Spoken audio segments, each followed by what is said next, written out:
એ કેટલું ગજબનું ખાવાનું બનાવેલું છે આજે એ લોકોએ ને મારી પસંદીદા ડીશ પૈકીની એક વાલ વૈણા કઠોળ એ બધું મને બહુ જ મસ્ત બહુ જ મજા આવે એટલે બહુ જ મજા આવે. તો મગની દાળ છે ને મગની દાળ કેવી રીતના બનાવે છે? મેથીની ભાજી નાખેલી છે. મેથીની ભાજી નાખીને મગની દાળ બનાવેલી છે. અચ્છા તે તો ખરું એ તો રોટી હાટે ખાવાનું, પણ બીજું છે ને અમુકને છે ને ગળામાં નહીં ઉતરે ખબર વેજ વસ્તુ તો એ લોકો સારું બનાવેલું છે, પણ હું બી તો ખાવા જ નહીં એમાંથી. આપણે પેલા એ જોયું ને પેલા શામી કબાબ જોયેલા ને નાસ્તામાં.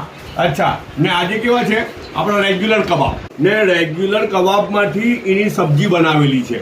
જો બટાકા લાંબી લાંબી સ્લાઇસ કરીને કાઢેલા છે અંદર ને એમાં બી ટોમેટો પ્યુરી વાપરેલી છે પેલી લાડુસની જેમ હે ને એ કબાબની તરકારી બનાવેલી છે, કબાબની સબ્જી બનાવેલી છે.